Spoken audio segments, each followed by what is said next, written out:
Okay, so it's not even 5 a.m. It's cold and it's rainy, and there are like 8,000 people in a field holding their phones up over a pile of rocks. And then the sun comes up right over this one stone and it lands dead in the center. And people lose their minds for like 3 seconds. And this event I'm talking about is called Stonehenge at the summer solstice. And it's genuinely an ancient thing and an actually very incredible event. But here is the thing, the holiday that all those people think they're celebrating, Litha, that is a word that literally means good weather for sailing. So it's actually, it came from a medieval monk and then it was rebranded as a pagan Sabbath name by one guy in the 70s. So it's like, for real, the most wild game of telephone that spans over 1,300 years. And the sun part is ancient. The sun's been around forever, but like the whole branding of the summer solstice is actually younger than your parents. And I'm here to tell you why. So grab yourself a drink and let's get into it.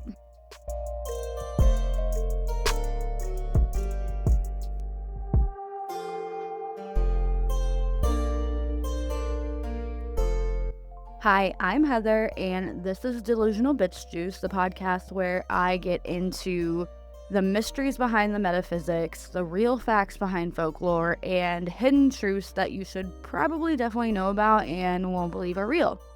So, the tarot card episode last week, in my opinion, was my best episode yet if I was trying to make a History Channel documentary. I got a little carried away with the intro music and the background noise and the sound effects, and I was just like really getting into it, but still go listen to it. It's a great episode. I did a lot of research and learned a lot about tarot. So if you're interested in the real history behind tarot cards and where they came from, I definitely suggest listening to that one. But stick with me. We're getting better. I said I was a little rusty and I might have gone too much the other way on the last episode. So hopefully this one's better. And third time's a charm, right? So I'm just going to be real with you on this one.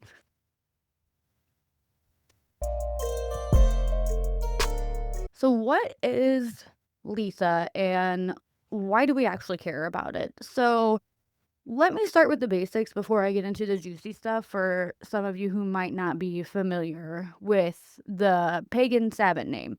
So Litha is the modern Wiccan and pagan name for the summer solstice, and it lands anywhere between June 20th and June 22nd. And I believe this year it's actually June 21st.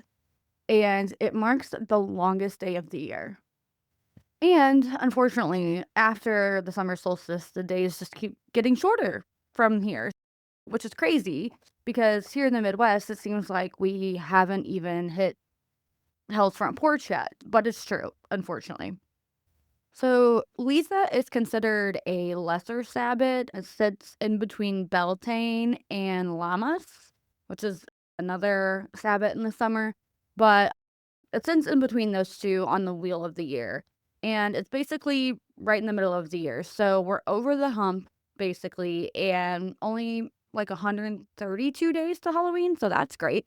But spiritually, Lisa represents like the peak of the sun's power. And so what began anew at Imbolc and started to emerge at Ostara and came to life in Beltane is now in full activation mode. Like, it's peaking. And pagans love this because you can actually observe this powerful astronomical moment that, like, humanity has been tracking for thousands and thousands of years across every culture. And that's the real ancient part. But the name, Litha, is not as old as people think. It was actually popularized in 1974, and that's younger than most millennials' parents. So who actually gave it the name Litha? So there's a little debate in the pagan community about whether Gerald Gardner gave the summer solstice the name Litha, or if it was Aidan Kelly, who is credited for publishing it in The Green Egg. So I'm here to clear that up. So first of all, Gerald Gardner, he's the man who invented Wicca in the 1950s. He initially referred to the fire Sabbats as May Eve, August Eve, November Eve, and February Eve. Very, very creative names, I know. And he actually called his summer solstice midsummer, not Litha. So, contrary to popular belief, he actually suggested that the solar festivals, like the solstice, were added later and actually brought over from the Middle East. So, this man who literally invented Wicca wasn't even sure that the solstices had ancient pagan roots in the first place. So, that's interesting.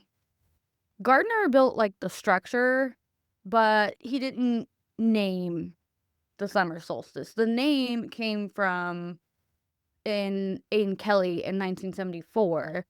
And Aidan Kelly gave names to the solstices and equinox holidays like Litha, Ostara, and Mabon.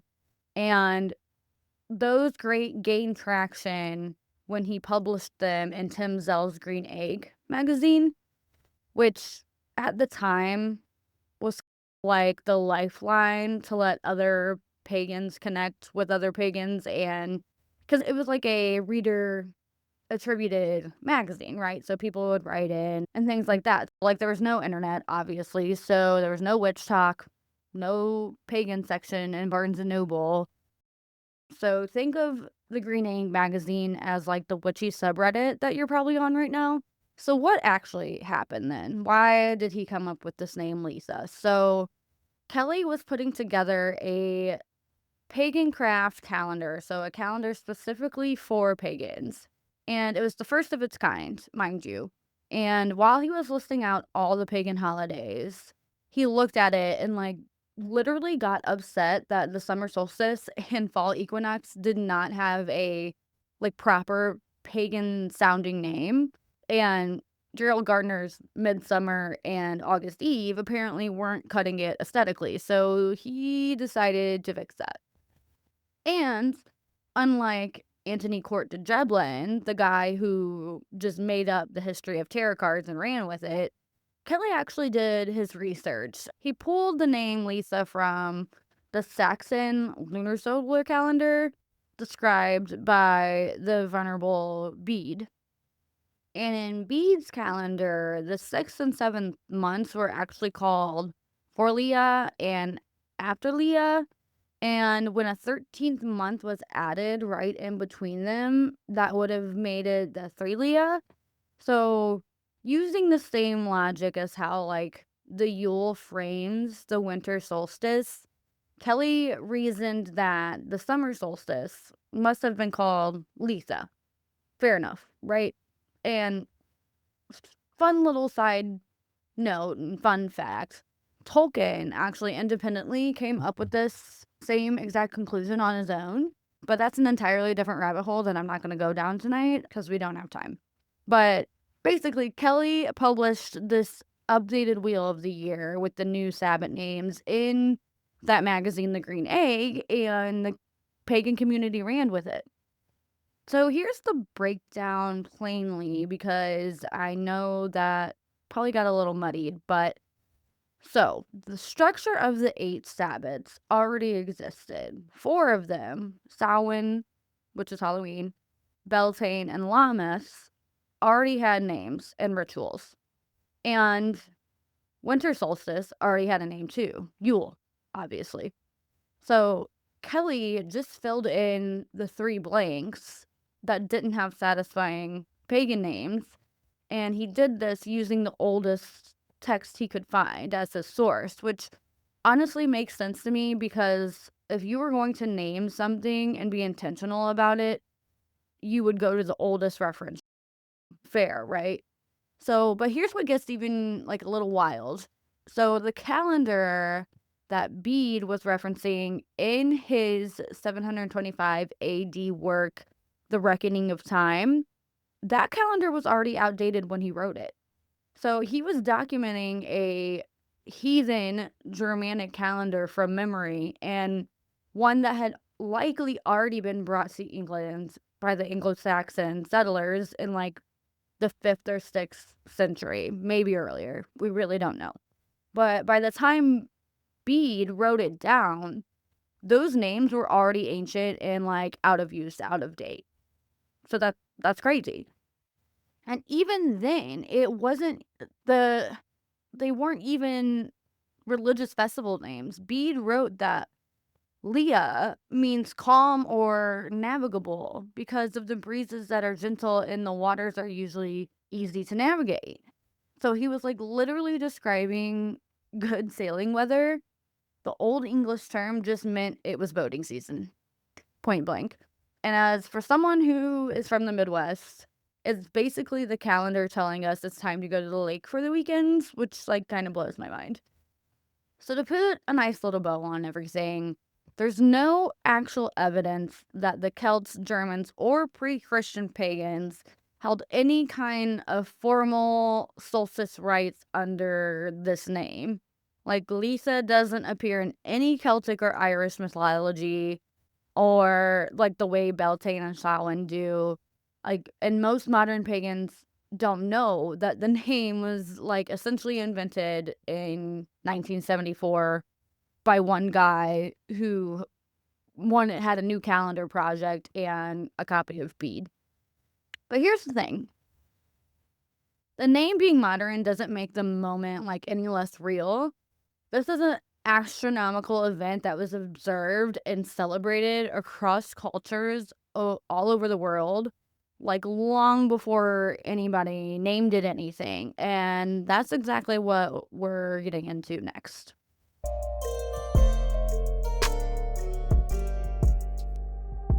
So the oldest culture I can think of that gave a ton of meaning to the summer solstice were the Egyptians. And similar to Stonehenge, the Sphinx is strategically placed so that on the summer solstice in June, the sun sets between the two great pyramids of Khufu and Khafre.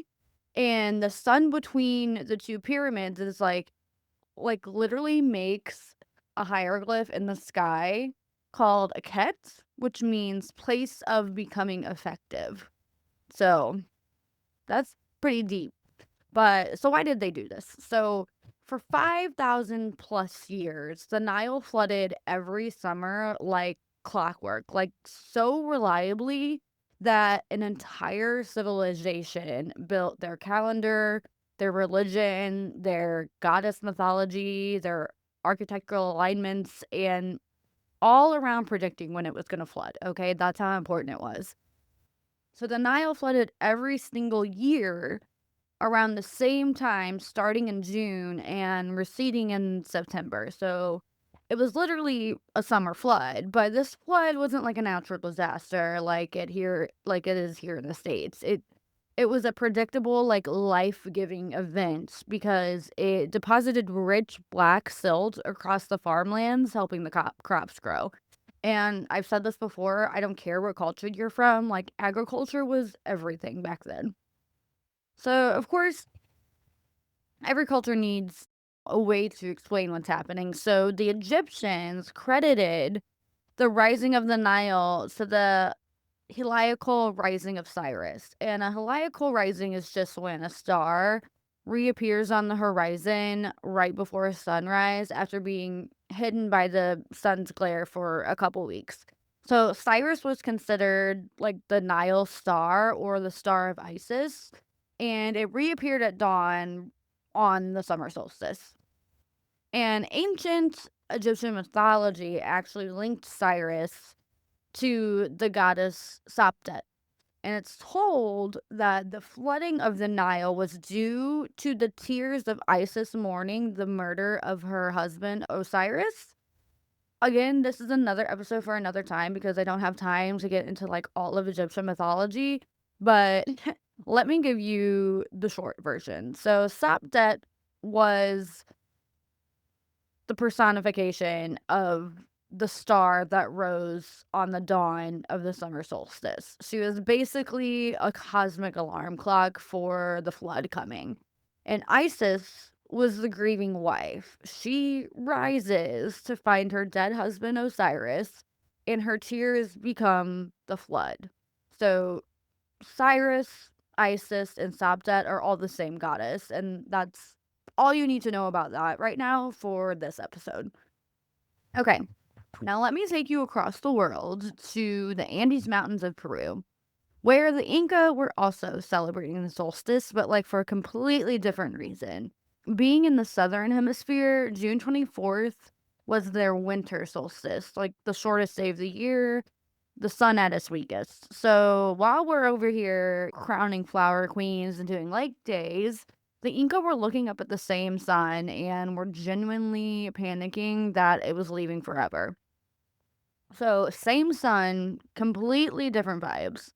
So the Inti Rami, the Festival of the Sun, that's what it was called, was established by Emperor Pakuchetek in the 15th century to honor the Inti, the sun god. And here's where it gets good. The Inca just didn't worship the sun. They, like, truly believed their emperor was literally the son of the sun, like, biologically the sun.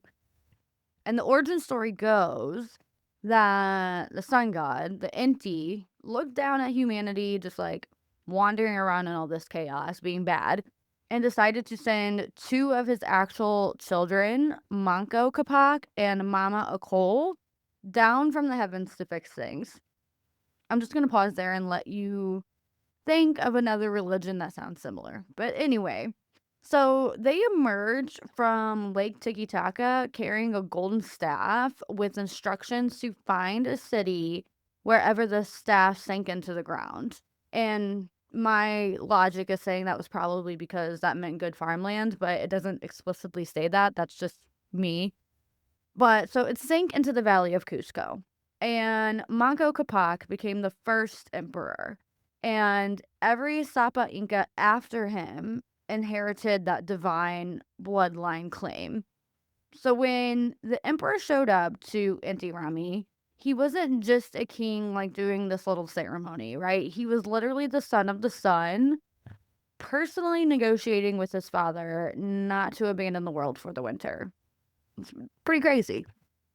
This ritual lasted like several days and started with all of the Inca nobility fasting. And at dawn, thousands of people packed like the main square of Cusco, waiting in silence basically for that first ray of sunlight to clear the mountains. And when it did, the Sapa Inca raised like this golden cup of chachi, which is like their sacred corn beer, and offered it to the sun. So the son of the sun offering a drink to his dad at sunrise in front of like 1,000 people every single year, that's like not just religion, that's like a power move. And if that wasn't enough, they also had like a literal leash for the sun. Okay, so the Intihuanta stone at Machu Picchu, Inti meaning sun, Wanta meaning to tie up or hitching post, translates directly to hitching post of the sun.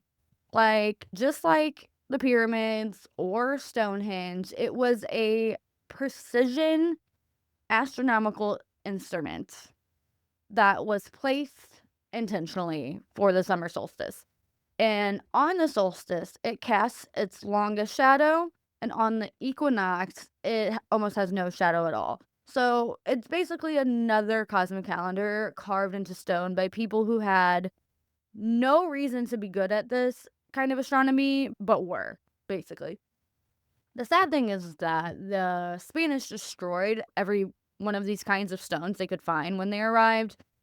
The one at Machu Picchu only survived because, like, the whole site itself was hidden. And in 1535, the conquistadors actually banned Inti Rama entirely because they labeled it as pagan idolism. And they melted down the golden sun disk and built a church on top of the foundation of the sun temple. And that's bad. But for nearly like 400 years, Inti Rami was still celebrated, but just in secret. And it was actually revived in 1944 and is now one of the largest festivals in South America.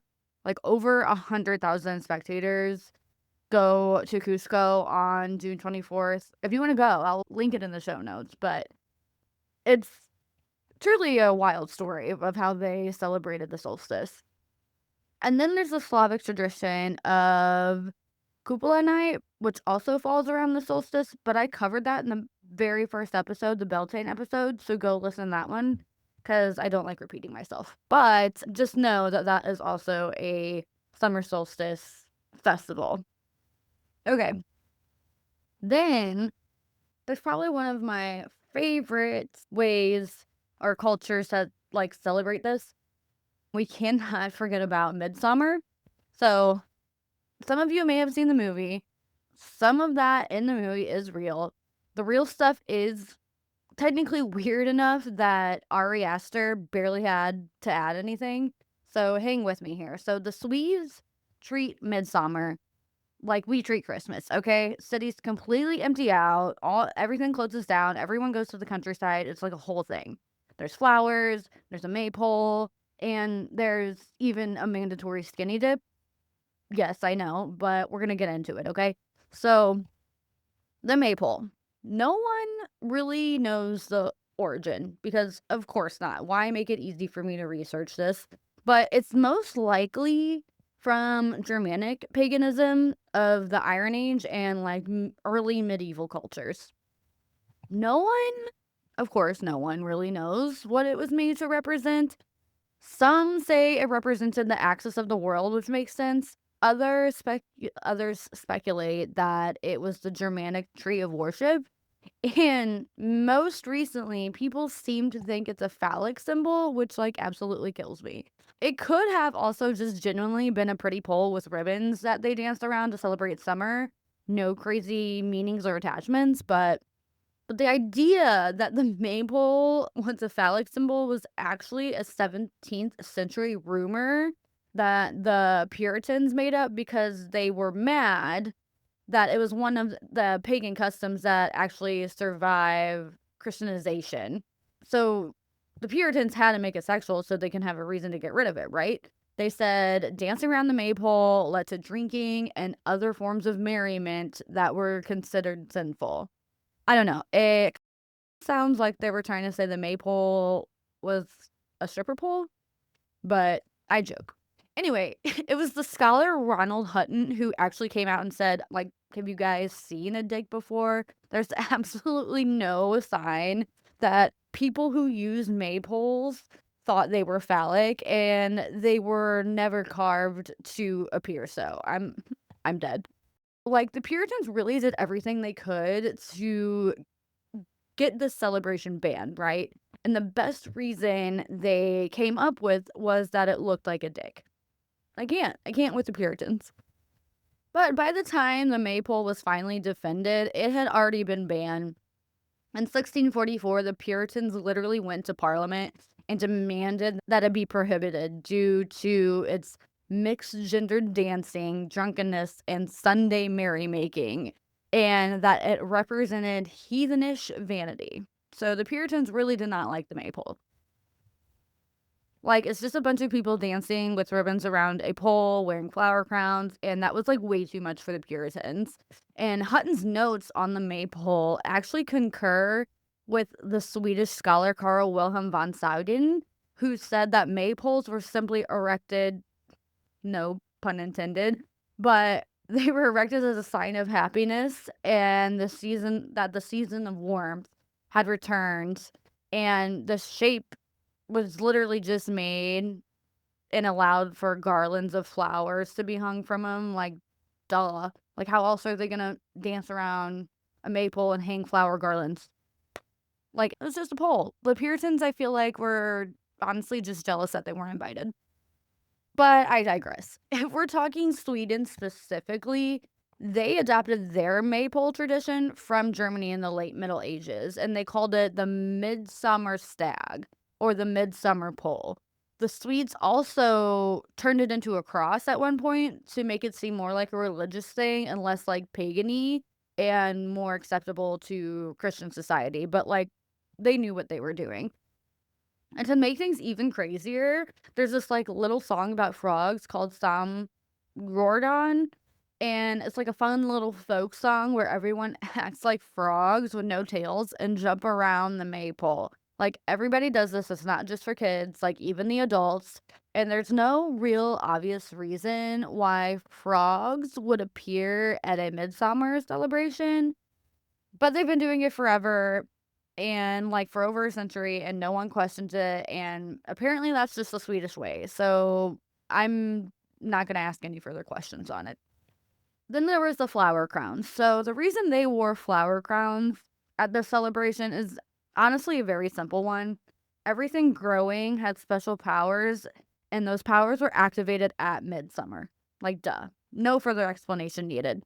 Flowers even had the power to tell you who you were going to marry. But here's the catch: to do this, you had to be single, obviously, and then you have to go out into the woods alone, like no buddy system, and you have to be super quiet. And then you have to pick 7 different kinds of wildflowers and put them under your pillow on midsummer night, and your future husband will come to you in your dreams. But the thing was, like, you had to be completely silent. Even if a tiny peep came from your mouth while doing this, the magic is gone, it's broken, no husband, and you would have to try again next year. Some religions say it was 9 flowers for no apparent reason. I couldn't find any resource or reliable resource that told me why. I don't know. Maybe they thought they needed 2 extra flowers just in case. I'm not sure. But there's that. And as if dancing around something the Christians considered phallic wasn't already enough, the Swedes end every midsummer night with a midnight skinny dip. And you've probably, like, heard of moon water, right? Same idea. Bathing in water, particularly water that contains the dew that has fallen on Midsummer Eve, was said to be unusually healthful. So, no body of water nearby? No problem. Some people would go as far as rolling around naked in dew-soaked grass just to make sure they soaked up the extra health and strength, right? They also would gather dew from as, like, a form of medicine because why not have a little bit to last you the rest of the year? But why skinny dipping specifically? Because the magic wouldn't work. It won't soak in if you're closed. Like, obviously, duh, that's why they skinny dip. Now, here's where it gets even more unhinged. Swedish folklore simultaneously warned that a water spirit called the Knack, who was a seductive naked man playing the violin in the river, would specifically hang out on Midsummer Night, like hunting to lure people into the river so they would drown. And he would just like sit on a rock in the water, playing music that was so beautiful that you couldn't resist walking straight in and drowning. Which sounds like Siren to me, honestly, but same. But the Swedes decided to go skinny dipping anyway, despite a naked water demon. But respect, honestly. And as a fun little footnote, statistically, the highest number of Swedish babies are born around March 21st. That's 9 months after midsummer. So you can do the math yourself and take that as what it is. So basically, every culture understood the same thing about the solstice, even when they couldn't explain it. It isn't just a celebration, it's like also a warning. The longest day of the year also means that days start getting shorter from here. Like when the sun is at its most powerful, it's already beginning to leave.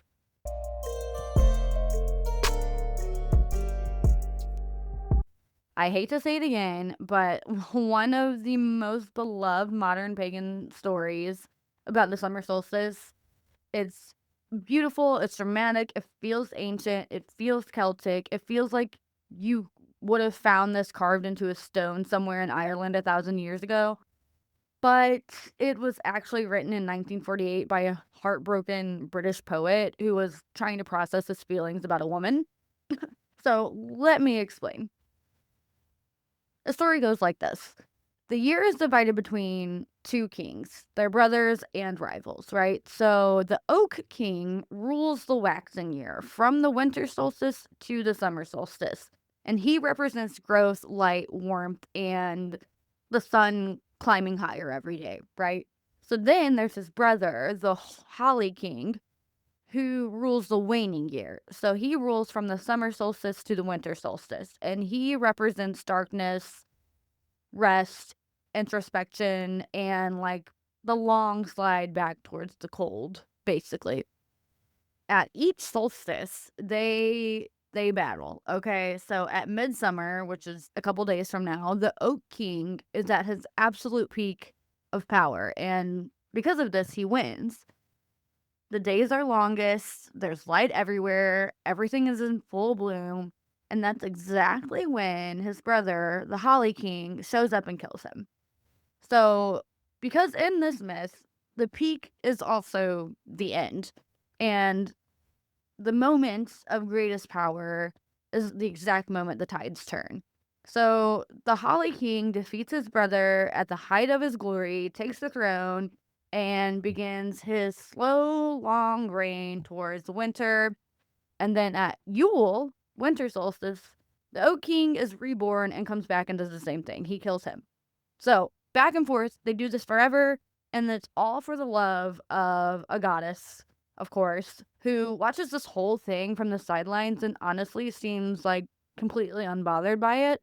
But anyway, it's a truly beautiful story. It's a simple and beautiful story.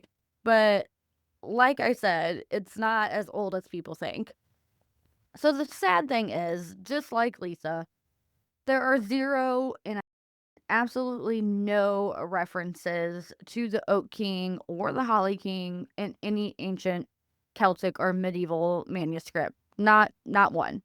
People often assume that it came from James Fraser's The Golden Bog, which was published in 1890 and is like a real academic piece of work on comparative mythology.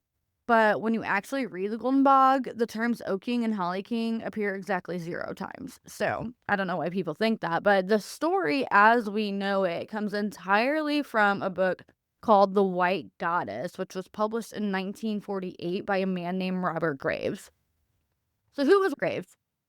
He was an English poet who served in World War I and survived the Somme, wrote a celebrated World War I memoir called Goodbye to All That, and also wrote I, Claudius, which is like actually a fantastic historical novel.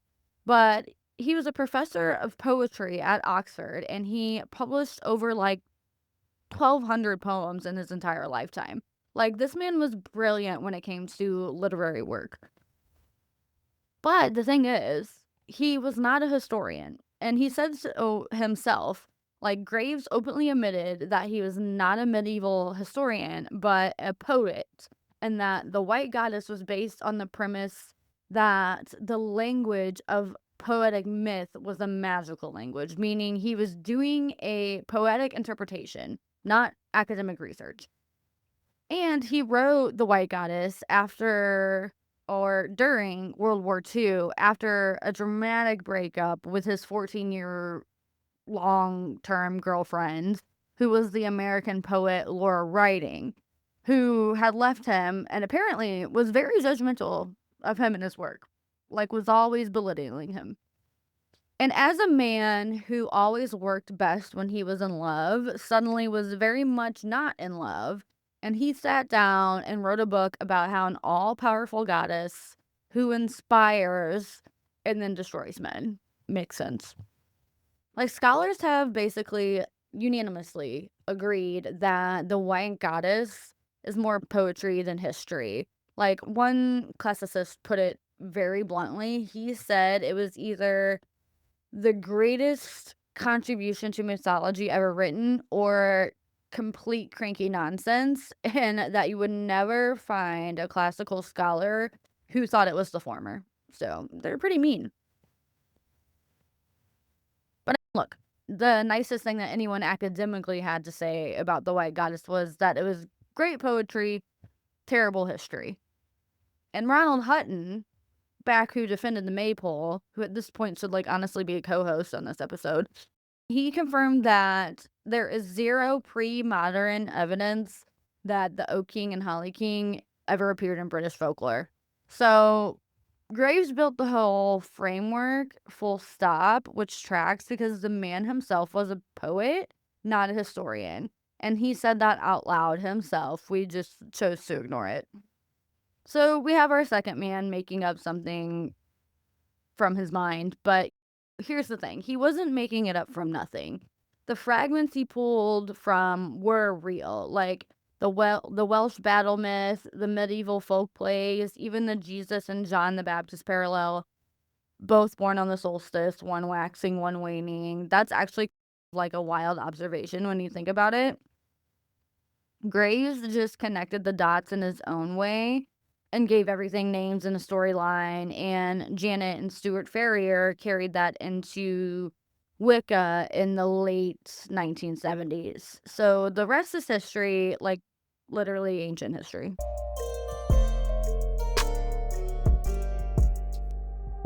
So before we get into actually how to celebrate Litha, I have to mention one more thing because it ties the whole thing together in a way that I find like genuinely hilarious.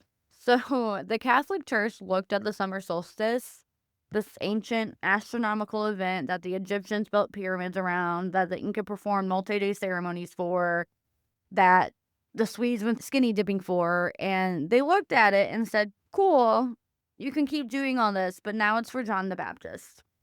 So on June 24th is the feast of St. John the Baptist. It's his birthday. It's 3 days after the solstice.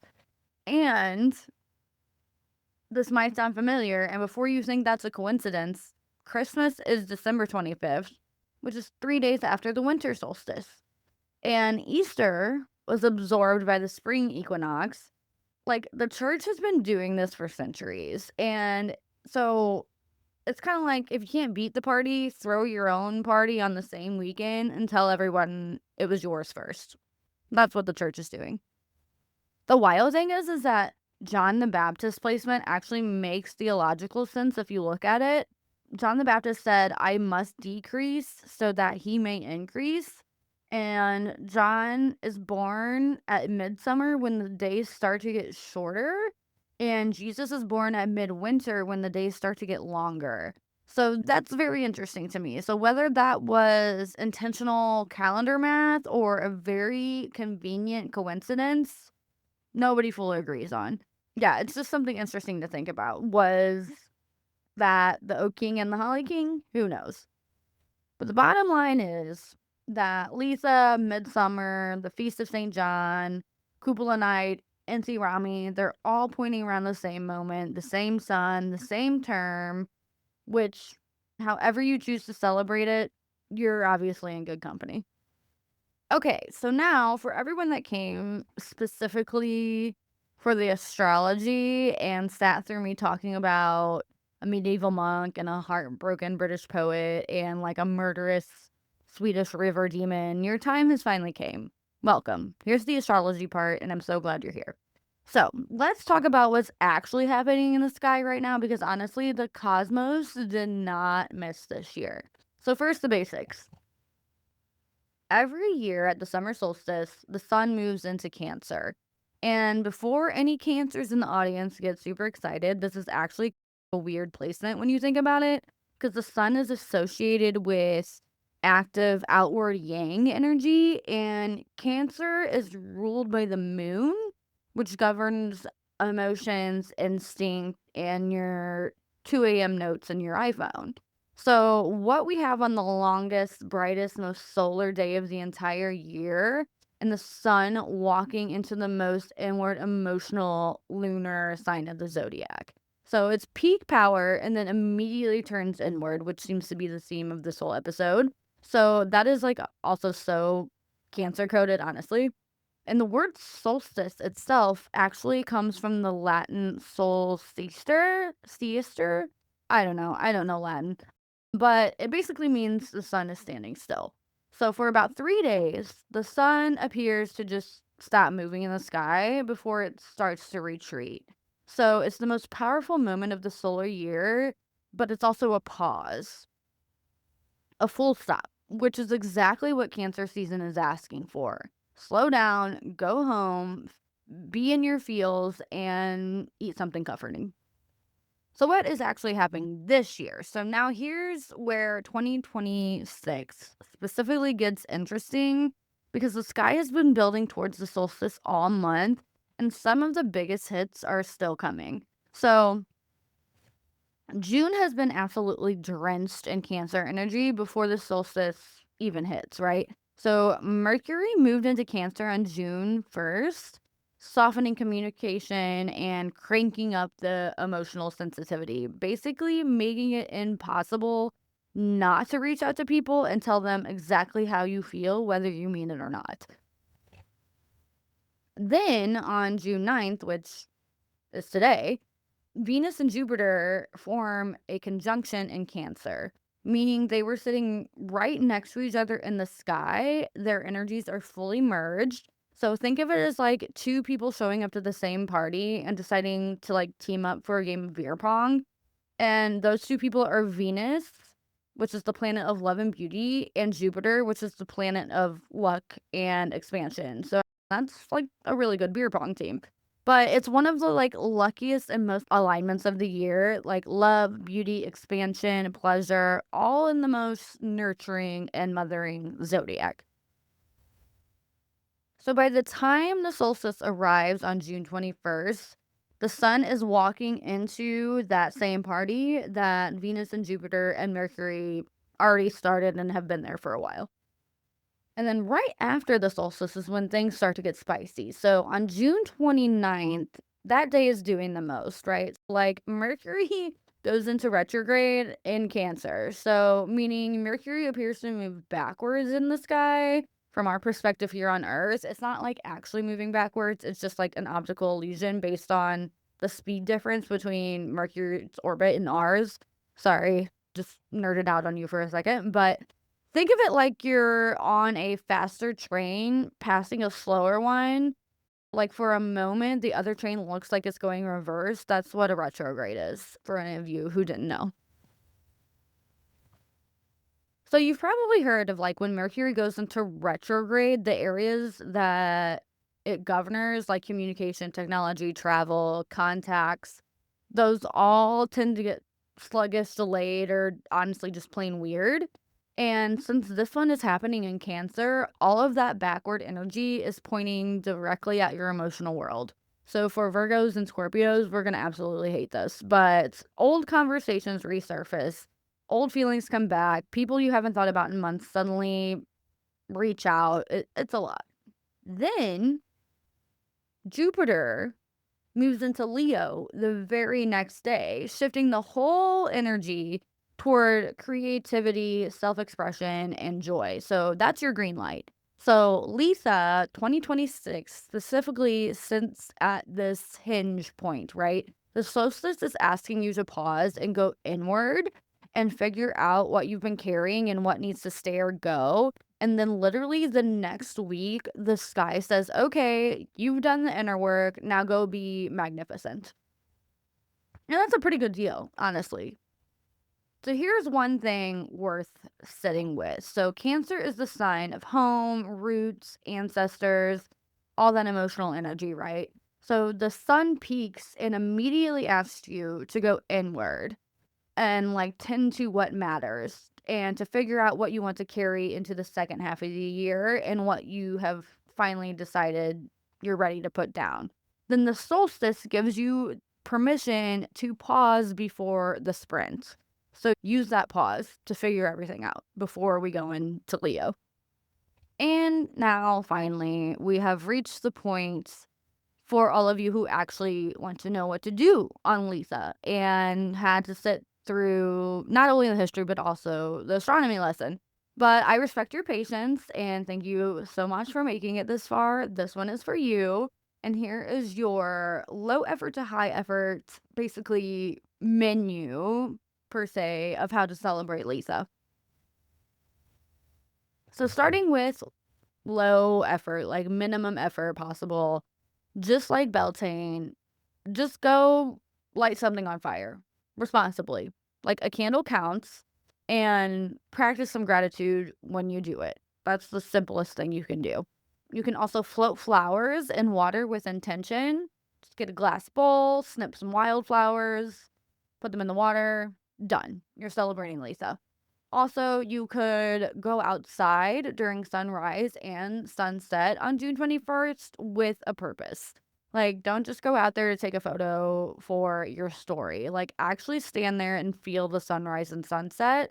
Like, the Egyptians built entire pyramid complexes to see what you're seeing for free. So just think about that. You could also do the whole, like, Swedish thing and put 7 wildflowers under your pillow, and you know what to do. Not don't talk while you pick them, obviously. And then also, my personal favorite, you can make sun tea. So, basically just leave a jar of water and some tea bags out in the sun for a few hours and then drink it, and that's it. That's the ritual. You're celebrating Lisa. Now, if those seem a little too simple, here's some, like, medium effort things you can do. You can make a flower crown, which I personally like doing. Construction paper and faux flowers do count and are allowed if you're in a more urban area. Like, do not go out to a park and uproot natural landscaping for content. Like, I'm so serious. But you could also make garland from dried herbs and hang them, like, somewhere in your home. You can decorate your altar with fresh flowers, dried herbs, floating candles. You could also make a fairy house, which this has been on my mind honestly for the past few months, ever since Beltane. You can make a fairy house, or you can also get one off Amazon, but then leave an offering of like milk or honey or bread at the edge of your garden. In Germanic and Celtic folklore, midsummer is one of the times that the veil between the worlds is really thin, kind of similar to Samhain or Halloween. And that's when the Fae are most active. So, whether you believe that literally or not, it's a nice little excuse to leave something cute and pretty in your garden. Then there's like for the people who want to do the most, you can actually go visit Stonehenge. I'm not kidding. It still happens every year. Thousands of people show up for the solstice at sunrise. You would not be the weird one there. And then there are also some spells and rituals that you can dabble in if you feel so inclined. So, like, here are 3 of my favorite actual rituals you can do on Litha that are rooted in real folklore and practice, not just vibes, okay? So, the first one is sun water charging. Essentially, it's the solar version of moon water, which I know you already know how to do. So, leave a jar of spring water or any water outside in the sun from noon to the solstice. It's the peak of the sun's power. And you can add herbs like chamomile or calendula or St. John's wort, which all are historically harvested specifically on the solstice because they were considered to be the most potent at this exact moment of the year. And that part is actually grounded in real herbalism, by the way, not just folklore. But use the water to cleanse your altar, anoint candles. You could also bathe in it. In Germanic tradition, water collected at midsummer was considered protective and healing, which ties actually directly back to the Swedish skinny dipping thing that we talked about earlier. Like, same energy, less river demon. You could also do a intention fire ritual. So write down one thing that you want to release before the second half of the year. Write down one thing you want to call in, and then at sunset, burn the release paper in like a candle or flame or fire pit and let the sun take it basically as it goes. And then keep the intention paper, the one that you want to call in, on your altar until Lammas, which I'm obviously going to do an episode about. And this also is rooted in actual folklore magic logic of the solstice at the turning point. Midsummer fire traditions across Germanic, Slavic, and Celtic cultures all used fire as a cleansing ritual and a like petitioning tool to call in things they wanted for the second half of the year. It also lines up perfectly with the astrology is doing right now. Like, we literally just talked about the Capricorn full moon acting as a mid-year checkpoint. and the universe and the folk magic are like telling you the same thing. So take stock, decide what's coming with you into that second half of the year and what you're leaving behind. And then the final ritual, which is like honestly the most involved but most meaningful if ancestral practice is your thing. Harvest or purchase herbs that are specifically associated with midsummer. So St. John's wort, mugwort, chamomile, lavender, or yarrow are all traditional midsummer herbs. Dry them, braid them, or bundle them, whatever feels right. In Germanic folklore, herbs harvested at midsummer, again, were considered to have peak protective power and healing power, and were stored to use throughout the rest of the year as medicine and both in magic rituals. So you could leave a small bundle as an offering on your ancestral altar. You could leave it at the base of a tree, whatever feels appropriate for your practice.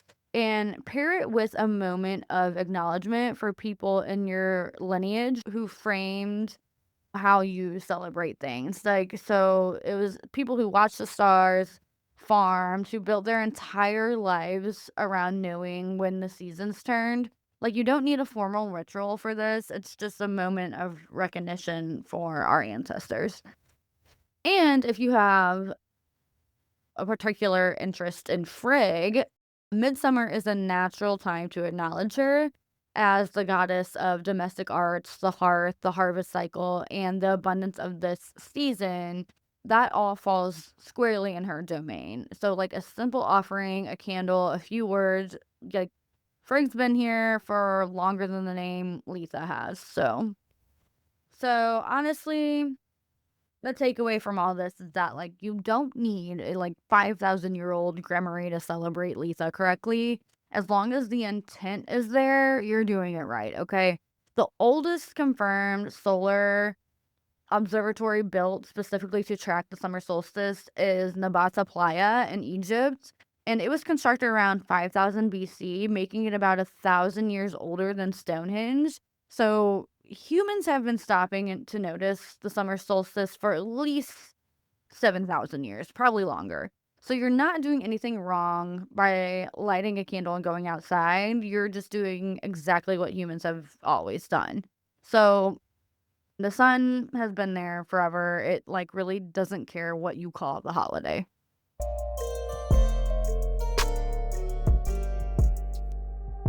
As always, thank you so much for being here. I put a lot of time and effort into this season's episodes, and this one's especially where we went from everywhere from ancient Egypt to like a murderous Swedish river demon, and I genuinely had the best time researching all of it. All resources for this episode are going to be linked in the show notes, including everything we talked about from Bede's text to Ronald Hutton to the astrology sources. Go check them out. I always encourage people to do their own research and come to your own conclusions. That's kind of the point of this whole podcast. Now, if you liked this episode, please subscribe, download, stream, and share. I know sharing what podcast you listen to is a very personal thing. Like, nobody wants to be judged for their taste. But it's genuinely the biggest way that you can help me get exposure for this new season, and sharing means more than. And if you want to see my facial expressions while explaining Litha was named by one guy from 1974 who was annoyed about his calendar aesthetic, I promise you it makes this episode at least 10 times funnier. So come watch on YouTube, follow and subscribe to the pod on Instagram, TikTok, YouTube. All the links are below, and I will catch you next time for more hidden truths, metaphysical mysteries, and folklore facts. Thanks. Bye.